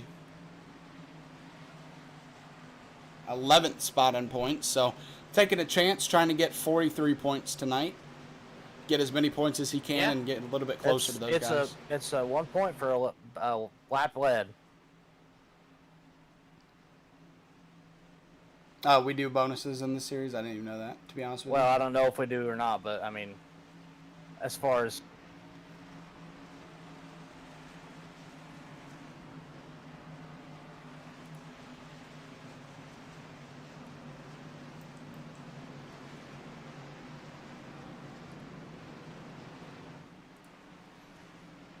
so we're going to restart. I think we'll get the 1 to green to here. If we do, we'll restart at a lap 111 with 23 laps to go. And yep, you see those lap cars going past. And one of those lap cars should be Patrick Jurabic. No, he's still back here a lap down behind these guys. So he pit this time. So not getting his lap back, it looks like. Which is really going to hurt him in the point standings if that is true. Yeah. One thing to think about, Chris Heiner, he's on older tires. And everyone else behind him is not. Yeah. I think with maybe 10 or 15 to go, this might be a better strategy. But 24 laps to go, 23 this time by. That's a lot of time to get passed up on older tires. So, interesting call. And I don't blame him for trying. But I'm not too sure it'll work out for him. It's a little too early. Well, too many more laps to go for that strategy even remotely pays out. Yeah, so let's see if he spins his tires possibly on this restart, and who that'll help. So Fry Hubbard there on the outside, to his outside. So if he does spin the tires, Hubbard shouldn't have too much trouble. With 22 to go, this kind of plays into his hand, Mr. Short Run. Yep. As we are going back in green, and a good restart for Chris Heiner. Fry Hubbard going to fall down below and to keep that second spot. But he's under fire from Jamie Barkus. And to the lead, Fry Hubbard on the outside. Not going to quite get it done, but I think we'll get done in 3 and 4 with those old tires versus new tires here. But you kind of, with those new tires, you kind of got to wait for them to build heat before you can really start making moves. As he drives around Chris Heiner, as well as Jamie Barkus drives around him, it's going to be a battle to the end with 9:69. Yes, sir. There is 21 laps to go here at Kentucky Speedway. It's going to be a fun run to the end, and Fry Hubbard, 3 wide back there. Oh, yeah, you're right. That 24 of Chris Heiner falling back quick now on those old tires. And wrecking! Contact. Kinder involved. And that is going to bring out another restart. Tough break. We're going to go over here and... Well, I'm trying to find Mr. Heiner's name. There it is. Heiner got in the wall and into Necula, into Kinder. The 42 involved. Drabick involved. Big. We're going to come back here and see what happened. We're going to go up behind him. Gets into the wall at a 2 and right into the 29, and that collects Kinder, and I mean, like you mentioned, a lot of cars.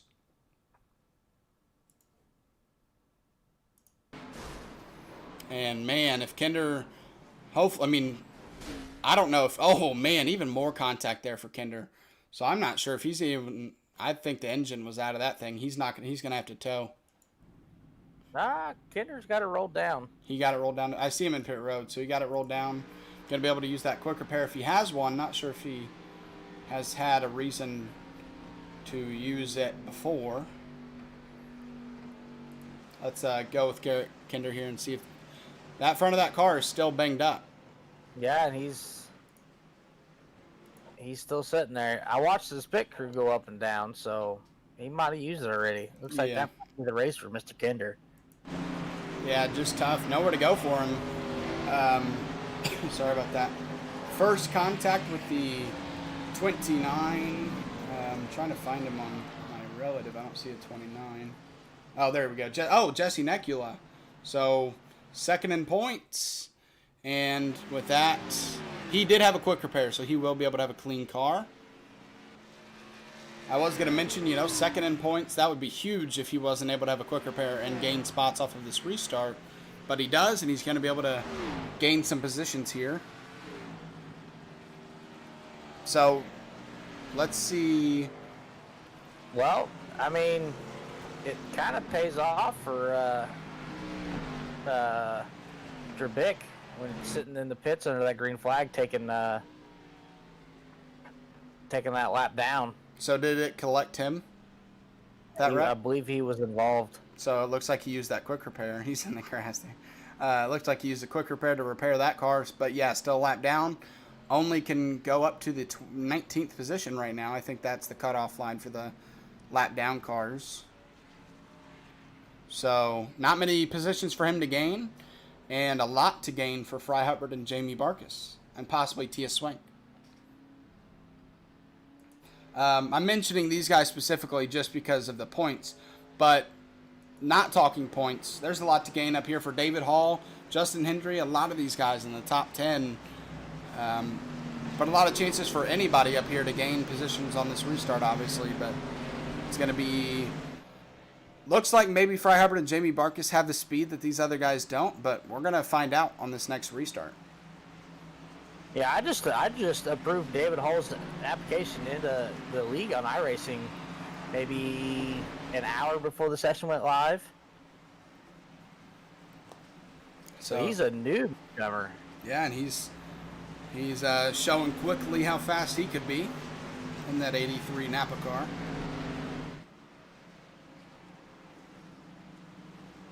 Lights should come off the pace car when we cross the line this time by.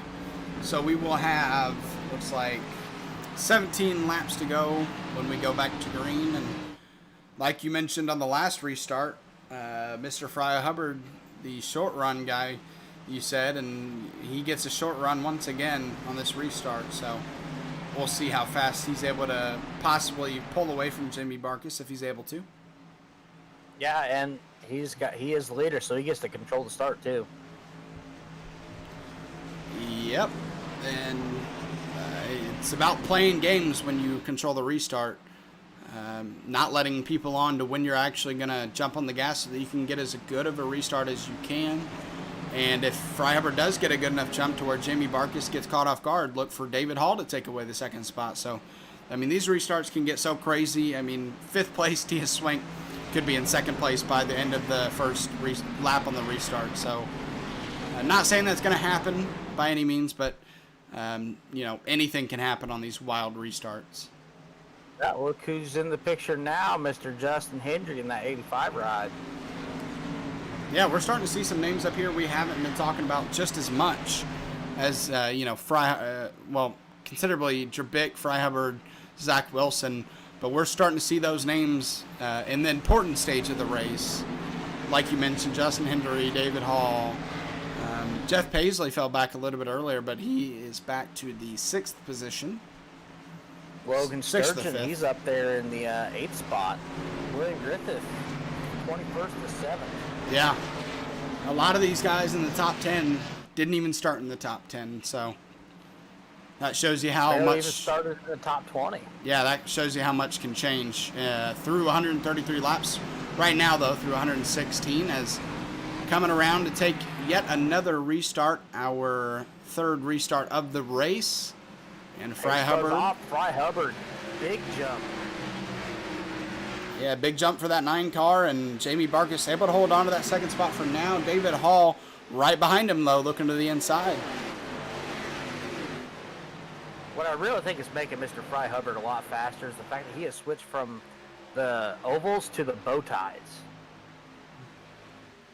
I know it's iRacing and they're all pretty much the same car, just different stickers, but I really think the Chevys are faster than the Fords. Yeah, I'm a Chevy guy and I love to run Chevy, and I mean, yeah, Fry Hubbard's showing off that speed right now, almost a 5/10 gap over 2nd place now. David Hall passes up Jamie Barkus, so maybe David Hall has that short run speed. A lot of Chase Elliott schemes up front. I'm not calling it a coincidence either. And now that Alabama paint scheme up to 3rd with Justin Hendry started this race in 19th, now 3rd with 15 laps to go. An impressive run for him. Impressive run, like you mentioned before that last restart. Impressive run for all of these guys moving through the field and just able to keep their car clean. Whether they keep it clean or have to use a quick repair, but being able to be up here in the top 10, top 5, or possibly top 3 when it truly matters. Barkus and Hendry battling it out for the 3rd spot, side by side. Flashback to last week. Yeah, and Jamie Barkus able to take that 3rd spot back from Justin Hendry, and Tia Swank in that 5th spot. Going to take it too.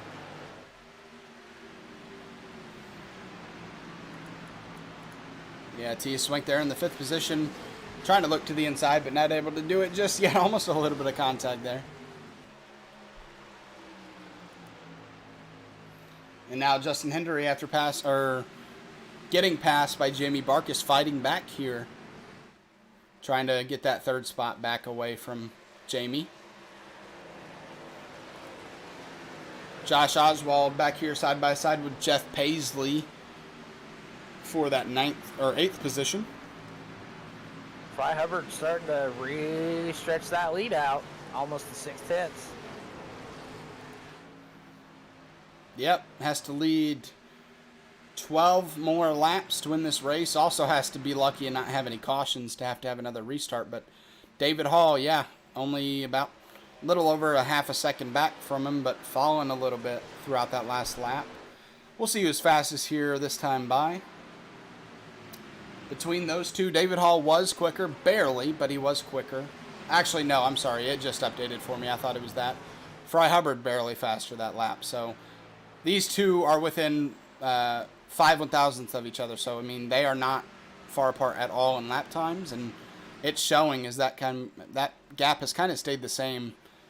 Maybe gained a little bit. Fry Hubbard has. But for the most part, Fry Hubbard's not pulling away too quickly. But 6/10 lead with 10 or 11 laps to go.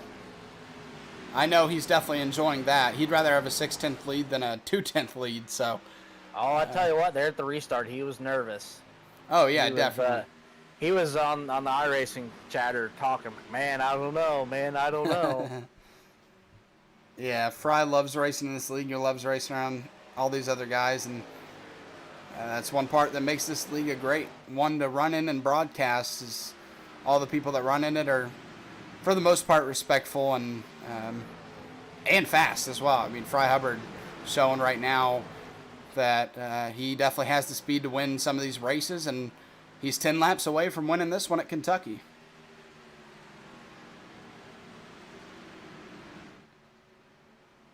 Tia Swink under fire from Justin Hendry for the 4th spot. But other than that, it's pretty tame all the way through the field. William Griffith up to the 6th position. He up 15 spots from the start of the race. So a nice 6th place finish for him if he's able to stay there. Even if he falls back to 7th, that's a nice finish for him compared to where he started.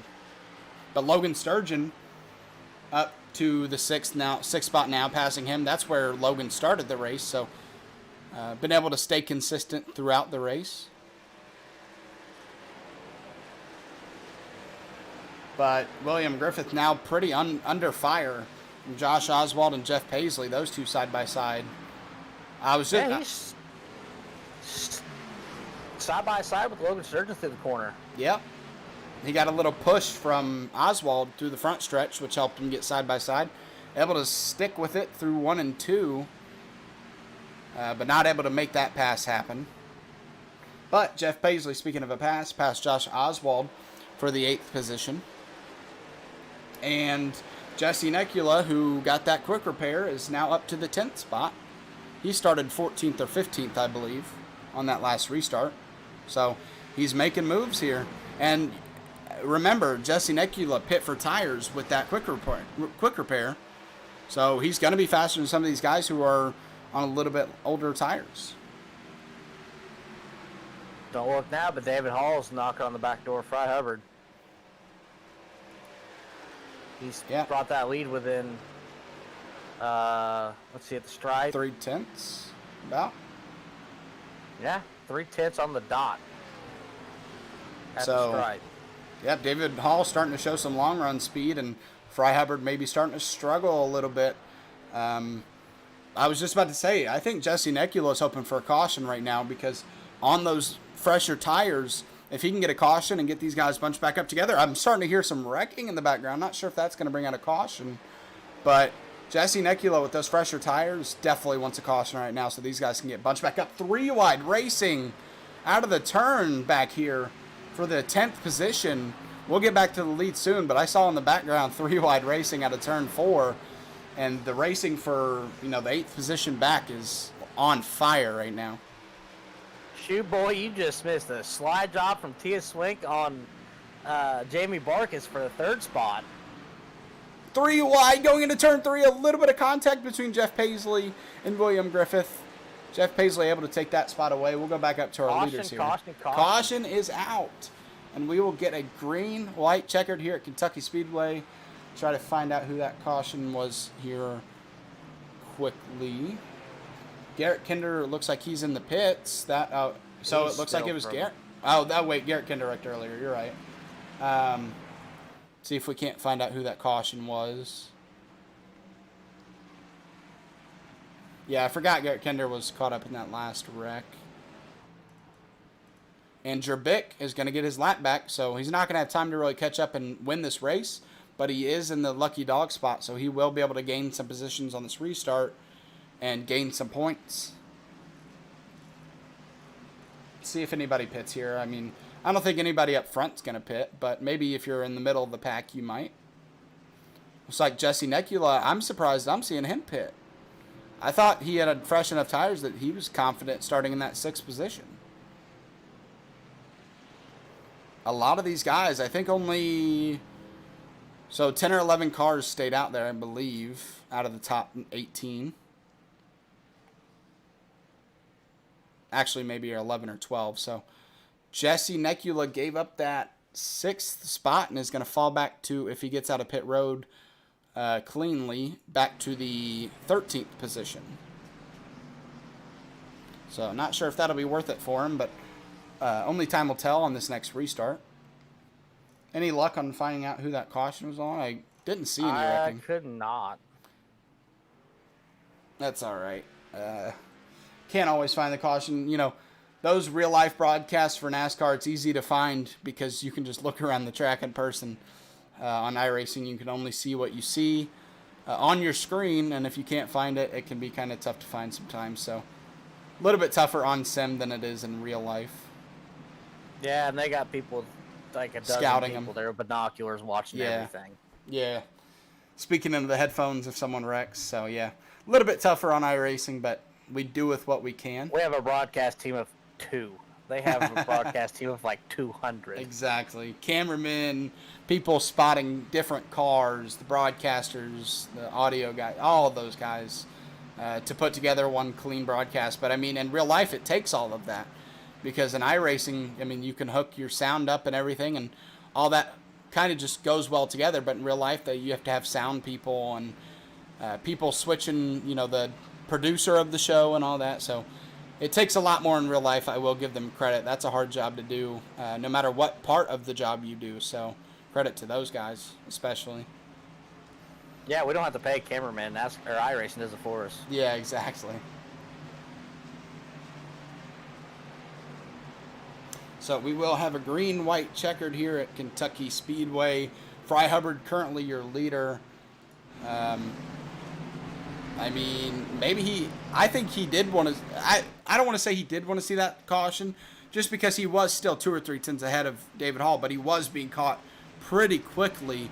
Now these tires have had a chance to cool down, and maybe Fry can, you know, run the next 2 laps the fastest that he can and pull out this win. It's going to be an interesting race between not just these 2, but all these guys up here. It's going to be an interesting restart. Yeah, we know a lot about Fry Hubbard. He's kind of turned into a Original Rebels regular, but like I said earlier, this is David Hall's debut with the Rebels crew. So we don't know a whole lot about him. He's left a good impression. He has left an impression of I am fast and look out for me, apparently, because running in that second spot.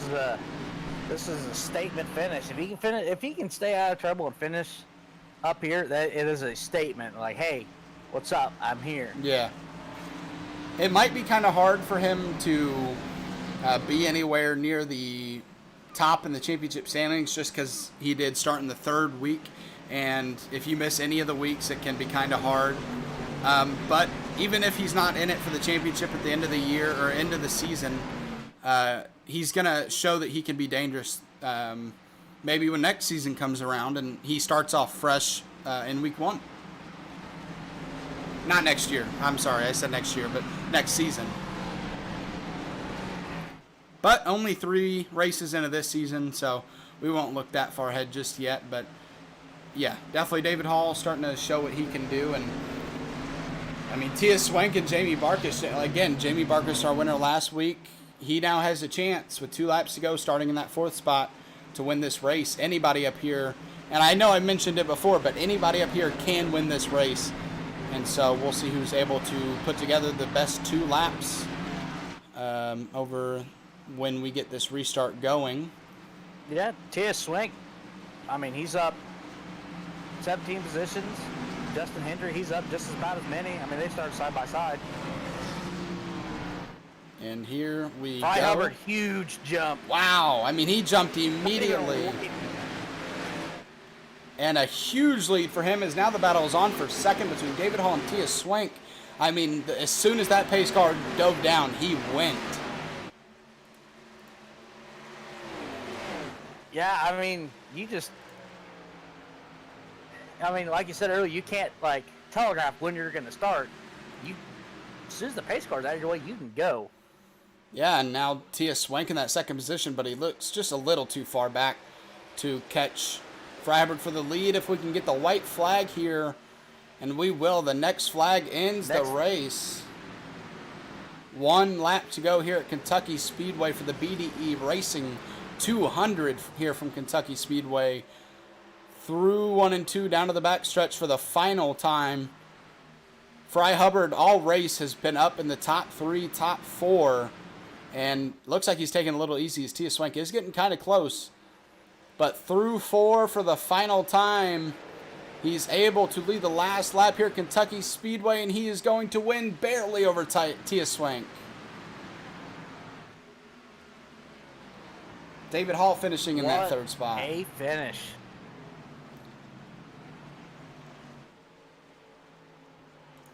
Yeah, Fry Hubbard, Tia Swank, David Hall, Barkus, Engel, Necula in 6th, Oswald 7th, Hendry in the 8th spot, newcomer Joey Buscemi in the 9th spot. You see Engel. Griffin rounds out your top 10. You see Engel giving Fry Hubbard what we call, I mean, you could either call it a slap on the butt or a high five in terms of hitting somebody in their back bumper, congratulating them on their win. You can't really high five people in these cars. It's kind of hard. So when you see a car, I mean, you see the damage on the back of Fry Hubbard's car.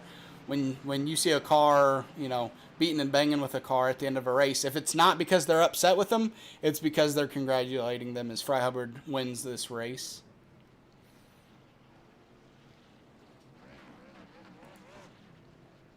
As the Night Owl burns it down to Kentucky.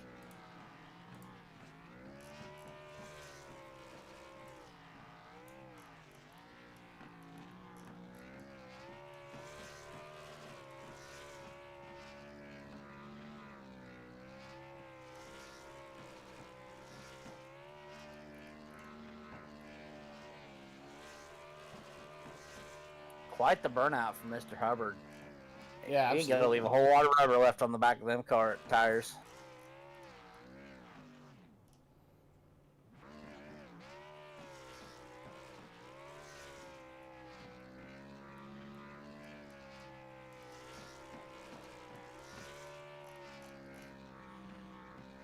Oh, he's enjoying this one. He is really burning her down. Yeah, he is gonna. I think he's gonna burn the motor out like we saw last night in the Thunderstruck series. I think we're gonna see that motor go before he quits these burnouts. Looks like maybe he'll give his motor a break. Oh, yeah. No, there it goes. There goes the motor for Fry Hubbard. Can't check the motor. The crankshaft is through the oil pan. Oh, what a race and what a win for Mr. Fry Hubbard. We're gonna go ahead and get him in here. What, Fryer? Should we start 3rd? I've been doing the winner and then down. So right, if you want to get Mr. Fry Hubbard in here. Mr. Fry Hubbard, it's Zach and Alex. What's going on, guys? I just want to congratulate. Look, right off the bat, I just want to say thanks to Zach Weinstein. I mean, he helped me so much with the long runs, and he kind of sent me some stuff that helped me out, and I saved my tires. And I don't know if y'all see me pick up speed, but I did early in the race, and it's all for Zach, man. Really, I can't say enough. I mean, it's fucking awesome. Hey, I'm really happy for you, man, to win that race. I mean, that says something, I guess, about you as a driver. You're able to take an info and use it. Take us through your race there. We saw you up in that top 5 for most of it and able to lead the last one. Take us through it. Well, it came down to, I know this is a tire wire track, and like I said, I just basically, all I did was try to just go slow. I didn't try to go fast, and save my tires as best I could. And I noticed later in the run that my car was eventually getting faster and faster, and I was catching all the guys in front of me.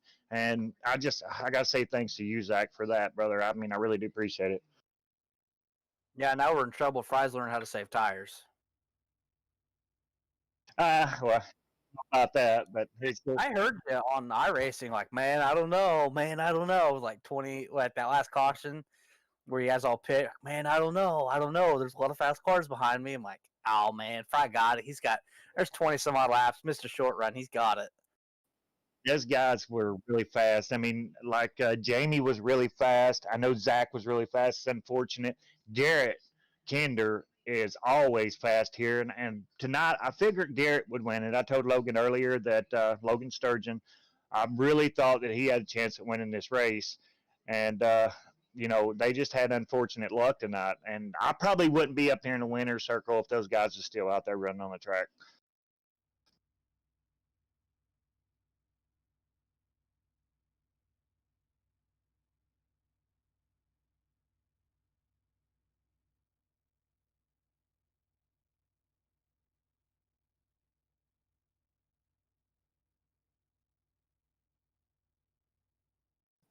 Basically not trying to run every lap as a qualifying lap. I just run the race that the car gave me. I mean, I didn't try to push it in the corners and try to back it up a lot than instead of trying to push the car hard in the corners because I heard over the radio early in the race on the first caution that everybody's tires was at 40%, and I looked down at mine and it was 70, and I said, "Wow, I could have went way further than what these guys could have."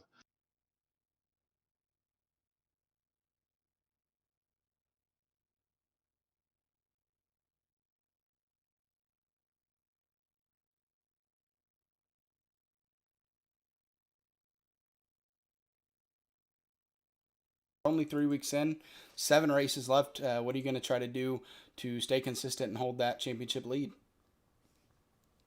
Basically, just try to stay out of trouble. Like I said, just stay patient, let the race come to me, and we'll see what happens on the races to come. I know we got Bristol next week. That's a tough track, so a lot of stuff can happen. All right, you got anything else for him, Alex? No, other than you picked about the best looking Chase Elliott scheme he's got. I don't know if it was between that and maybe you switching to Chevys. I think that's got a lot to do with why you won tonight. I gotta say that's another thing. I gave up the Ford. I'm a Ford guy. I've got a brand new Ford truck, but I did. I give up the Ford and jumped in the Chevrolet, and I found a lot of speed. Well, congratulations. You got any shout outs you want to throw out there? Yeah, I just want to thank everybody in the league. These guys are great. They're fun. They're awesome to run with. I mean, every single one of them. Y'all all know that. I mean, they're just great. And always got to give a shout out to Matt Grease. He's awesome dude, and he's put all this together. And so far, I'm running good, and hopefully, I can continue to. All right. Well, congratulations again on your win, and looking forward to seeing you next week at Bristol. Thanks, Alex. Thanks, Zach. Yep.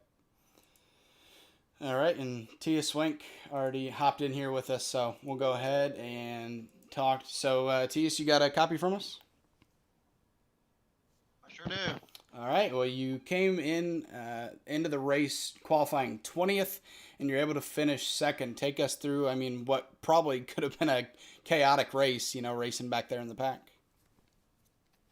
Yeah, I was afraid of that getting, I figured I'd be stuck, but I kept at it, and like Fry said, once you got a 10, 12 laps in, the car was really coming in for me, and I could just maneuver it around those corners. I didn't push it in there. I just let it glide and stayed on the low, and came through it, and I pushed myself pretty quick up front. I was paying attention to the hard chargers, and there's one name that kept showing up higher and higher and higher. That was that lightning fast, lightning paint scheme 66.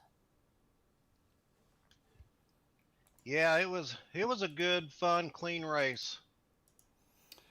So that last restart, we saw Fry Hubbard jump almost as immediately as that pace car dove down.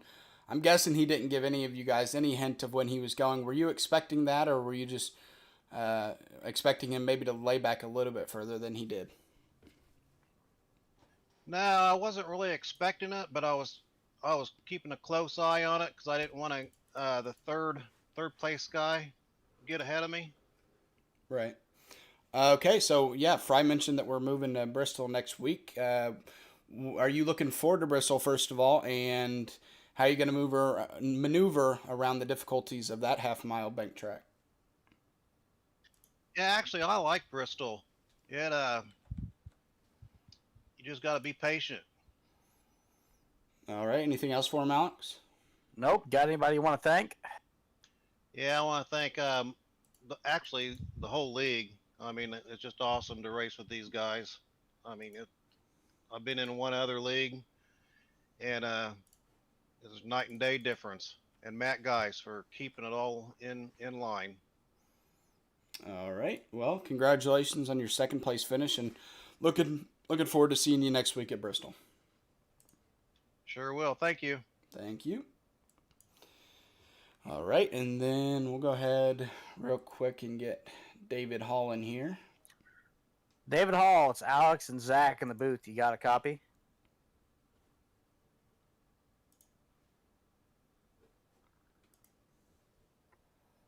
His mic is currently muted. Oh, there he goes. There he is. You got us, David?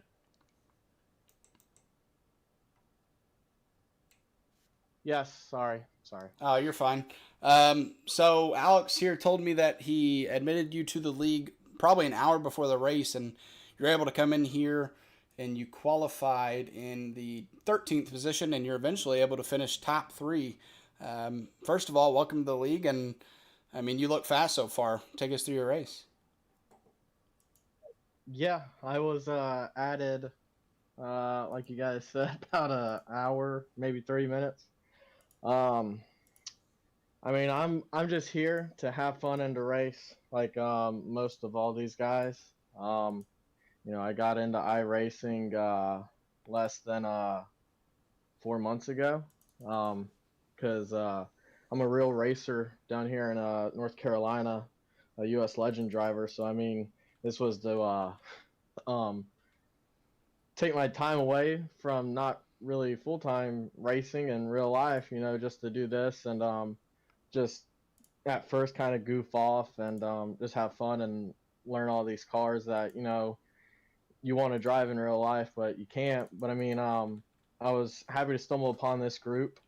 I mean, I've always wanted to race in the Xfinity Truck and Cup Series, and I was glad to be a part of this league.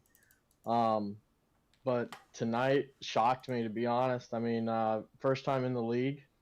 Didn't know, with being the first time here and one of the new guys, and obviously there's a bunch of other guys that are already in points. So I mean, I didn't want to be in their way, but I also wanted to be competitive and show them like, hey, I can hang with them and hang with the best.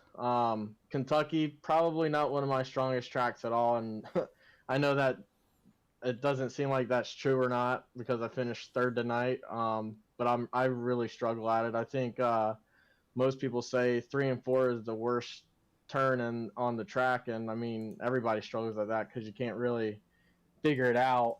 But I mean, I pride myself in just trying to be consistent, clean. I really wish that last caution didn't come out because I'd pitted on that previous caution that we had. I can't remember the lap it was, but I had gotten the tires and I started, I believe, fifth. And I made my way up to third and then for second. And I mean, I knew the 9 was a strong car. Hubbard was a great driver. I mean, he knew how to get around the track, but I just felt I had fresher tires than he did, so I felt like I was slowly reeling them in. But when the last caution came out, I really did not want to see that. But I was just glad to be up there and to get a top 3 finish. Makes me look good. And like I said, I enjoyed it. It was a fun night. I can't wait to come back and race with him next week. or if we have it next week. If not, then whenever we race again. But yeah, I mean, it was a fast night. The track after I don't know, about 20 or so laps, you know, you could really not play with the throttle anymore. It was really grippy then. So I mean, you could take more chances there and not burn up your tires as much. As we all know, tires are kind of key in kind of races like this kind of stuff. Some guys were trying to play a fuel strategy, but when I race, I think it's all about tires. I mean, if you have a limited set of tires like we do, I think it's all going to play on the tires and not your fuel strategy. Fresher tires always wins out. But like I said, and like you guys know, I started 13th. Was really shocked about that. I don't qualify well at all. But just being patient and just slowly working your way up, it pays off. You mentioned that you're a real life driver. How much are you able to take from your real life experience and put it into iRacing to be fast? I race the US Legend cars, so like it's the little go-karts, Mm-hmm. as people would call them. And from day one, I have a buddy down here that got me into it, and he's helped me the whole way. And the number one thing he said was, in those cars at least, on the real life aspect, and even here on iRacing, you got to be able to learn to drive it loose. Because with those cars, loose is fast. Right. Now, I'm not saying being loose in an Xfinity car, truck, or Cup car is fast, but if you can be on that edge and know how to still control it, I feel like that gives you, I'm not going to say like a huge advantage over everybody, but it kind of gives you a sense of how to position the steering wheel when you're driving it. Because I mean, you can't, because like on the first few laps, as we all saw, cold tires are not great on any kind of car. I mean, you're going to be loose going into the corner, so you got to back up your corners. And obviously the back end's going to come out. That didn't happen to me. I mean, it has in the past. But just driving in real life, it kind of helps you understand where to put the car in the corners and where you can get the most amount in the center for it to roll over, and then you can get back on the throttle either 75% and then up to 100%. But I mean, just the, like I said, just to know how to drive it loose, that kind of gives me a slight edge, I feel like, because you're on the brink of uncontrol, but in a sense, you're not. All right. Yeah, go ahead, really Alex. came in and made a statement there with that third place finish. Hopefully, we can Sorry about that. build on that in other leagues. We got dirt coming up, starting here in 2 weeks. I believe so, yeah. Yep, December 1st, I believe, is first week of dirt. You plan on running that? I mean, I've always wanted to try dirt, and that's the honest truth. They actually race legend cars on dirt down here, and I've thought about doing that for maybe a one-off race for just to say, hey, I've done it. Put it on the resume, chalk it up, and say, hey, I've done it, whether I'm good or not. I wouldn't mind giving it a try. I mean, I've done a few dirt races here and there on iRacing. Not that great, but you know, we were all at that point where we all got iRacing and we weren't that great to begin with. And I feel like this league and everybody here is willing to help everybody learn and try to get better. I mean, I would try a dirt race here and there.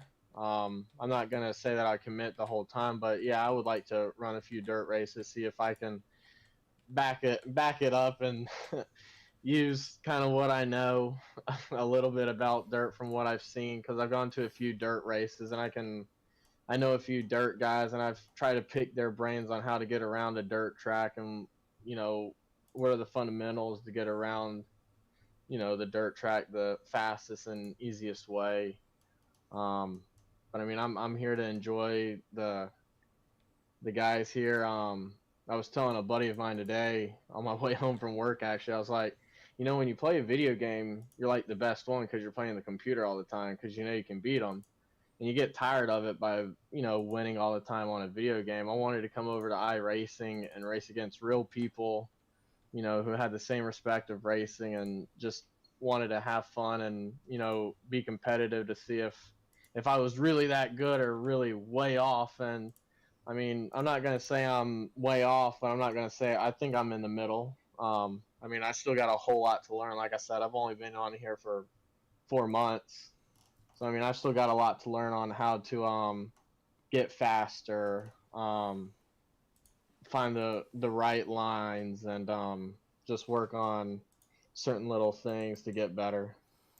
All right. Anything else for Alex? No, you got anybody you want to thank? I have to thank my wife because without my wife, I would not be iRacing at all.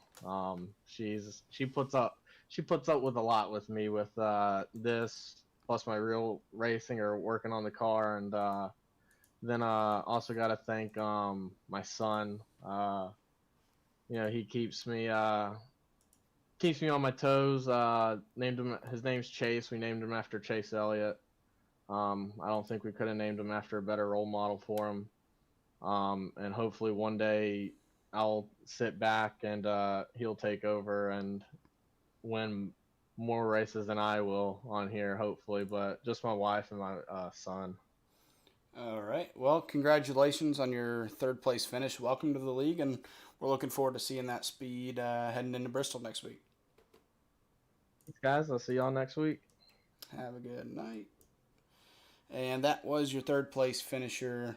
And as you see, I finally got the championship standings working, Alex, up on screen. Fry Hubbard, your championship leader, like I mentioned, 117 points compared to Jesse Nekula, 116. But before we really dive into that for a quick second, what are your final takeaways from those 133 laps at Kentucky?